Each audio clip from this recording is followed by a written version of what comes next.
Hello friends, आप सभी का स्वागत है इस न्यू क्लासेस में। अपन पढ़ रहे हैं मध्य प्रदेश का जीके। और मध्य प्रदेश के जीके में अभी तक आपने पढ़ा है सुभद्रा कुमारी चौहान के बारे में। सुभद्रा कुमारी चौहान याद रखना था कि खंडवा में इनका क्या था, इनकी ससुराल थी इलाहाबाद में, प्रयाग इलाहाबाद में इनका जन्म हुआ था।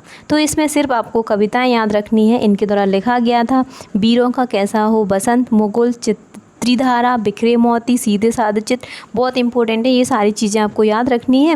वहीं इसमें आपको ये पूछा जाता है कि कौन सी रचना के लिए इन्हें मतलब शेक्सपियर पुरस्कार से नवाजा गया। तो ये याद रखना है, झांसी की रानी जो रचना थी उसमें जो इनके द्वारा लिखी गई थी उससे इनके लिए शेक्सपियर पुरस्कार से नवाजा गया है। अगला है आपका नंद दुलारे वाजपेयी। तो नंद दुलारे वाजपेयी जी के बारे में मैं अगर बात करूँ तो इसमें आपको याद रखना है नंद दुलारे वाजपेयी जी। तो इसमें सबसे पहले इनका जन्म उन्नाव उत्तर प्रदेश में हुआ, ये चीज़ याद रखनी है।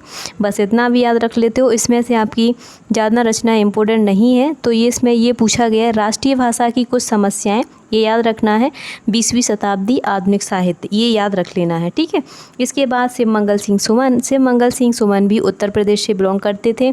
इनकी जो रचना लिखी गई हैं वो याद रखना है। हिडोल, पेड़ला सर्जन, पर आँखें नहीं भरी, मिट्टी की बारात, कटे अंगूठे की वंदना बारे, और इसमें जीवन के गान, विश्वास बढ़ता ही गया, बिंद हिमालय, वाणी की व्यथा। ये सारी चीज़ें बहुत ही इंपॉर्टेंट है। मैंने आपको पढ़ने का तरीका बताया कि 2 कवि उठाने हैं, 3 कवि उठाने हैं। मैं भी उतना ही पढ़ाती हूँ जितना आप याद कर पाएँ। तो उसी तरीके से तो आपको इनको अच्छे से 3 से 4 बार इनको रिपीट करना है और याद हो जाएंगी। इसके बाद गजानंद माधव मुक्तिबोध। गजानंद माधव मुक्तिबोध श्योपुर से बिलोंग करते थे। इनकी रचनाएं हैं चांद का मुंह टेढ़ा, तार शतक, सतह से उड़ता आदमी, काठ का सपना, ब्रह्म राक्षस, अंधेरे में कामायनी, एक पुनर्विचार। ये सारी चीज़ें आपको देखनी हैं।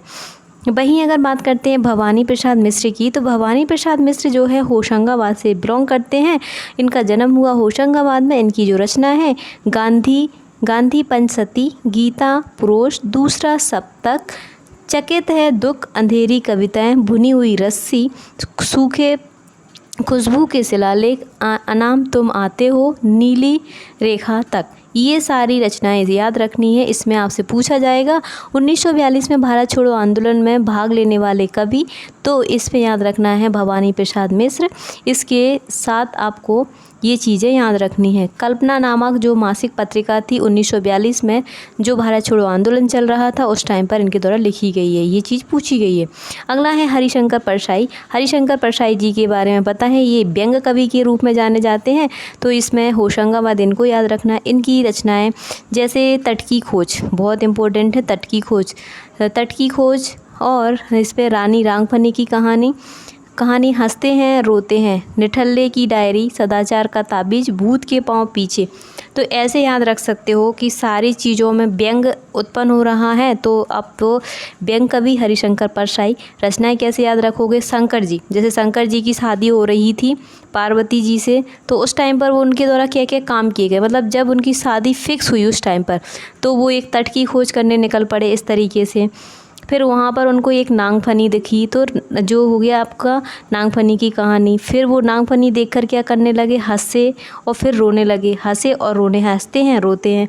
अब इसमें आपको याद रखना है, फिर जब वो हंस रहे थे रो रहे थे तो उनकी मतलब उनको ऐसा लगा कि मुझे कुछ हो गया, तो उन्होंने क्या किया, एक डायरी लिखना शुरू की।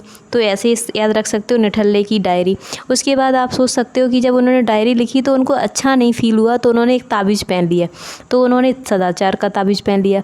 अब उनको देखा जैसे शंकर जी के साथ क्या रहते हैं, भूत प्रसाद रहते हैं, तो भूत के पाँव पीछे, ठीक है। अब भूत भगाने के लिए उन्होंने क्या की, एक ज्वाला पे बल दिया, तो ज्वाला और बल। अब इस तरीके से तो उसके बाद क्या हो गए, उनके दिन फिर गए। तो इस तरीके से याद रख सकते हो। कैसे याद करते हैं एक बार फिर से बता देते हैं। सबसे पहले शंकर जी की शादी होने वाली है, ठीक है। तो क्या की, तट की खोज की, तट के पास उनको एक नागफनी दिखी। उसके बाद उन्होंने क्या किया, हंसा और रोया। जब हंसे और रोए तो उनको अलग सा अजीब सा फील हुआ, तो उन्होंने एक डायरी लिखना शुरू की। डायरी लिखी तो उनको अच्छा नहीं लगा, तो उन्होंने एक सदाचार का ताबीज़ पहन लिया। फिर उनको सदाचार का ताबीज़ पहना तो भूत के पाँव पीछे दिखने लगे। इसके लिए उन्होंने एक ज्वाला जलाई। क्या जलाई? ज्वाला। और उसके बाद उनके दिन ही फिर गए। तो इस तरीके से हरिशंकर परसाई जी निपट गए। ये आपको याद रखना बहुत इंपॉर्टेंट है।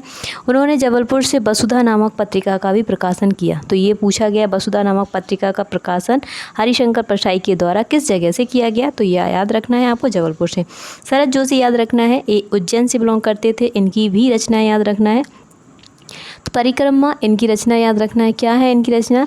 तो इसमें याद रखना है परिक्रमा। ठीक है, परिक्रमा ये हो गया। फिर इसमें याद रखना है, परिक्रमा हो गई। फिर किसी बहाने जीव पर सवार इल्लियाँ, रहा किनारे बैठ कंधों का अंधों का हाथी, एक था गधा और तिलिस्मिया यथासंभव। ये भी एक प्रकार के व्यंग लिखते थे। तो ये चीज़ भी याद रखना है।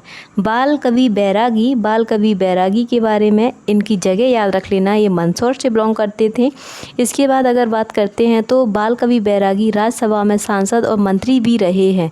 ये याद रखना है। बाल कवि बैरागी का जो एक्चुअल में करंट से संबंधित है, तो ये स्टैटिक जीके का क्वेश्चन बनेगा। तो ये मंदसौर से ये सांसद और मंत्री भी रहे हैं। इनकी कविताएं याद रखना है। गीत, हरत दीवानी, दो टूक, भाभी रक्षक देश के, ये पूछा जाएगा। भाभी रक्षक देश के पूछा गया और पूछा जा सकता है। आओ बच्चों गाओ बच्चों, आओ बच्चों गाओ बच्चों, ऐसे बाल लक से संबंधित है। तो याद रखना। दर्द दीवानी, झूल रहा हिंदुस्तानी, तो जितने देश से संबंधित है वो याद कर लेना। गौरव संगीत और सरपंच और ललकार, इनकी ये रचना है। तो इस तरीके से अपना आज मध्य प्रदेश का जो कवि हैं, मध्य प्रदेश के जो साहित्यकार हुए, वो पूरा कंप्लीट होता है। कल इसमें पढ़ेंगे मध्य प्रदेश में लोक साहित्यकार। क्या पढ़ना है अपन को? कल मध्य प्रदेश के लोक साहित्यकार। ठीक है, कल फिर मिलते हैं। इसके लिए थैंक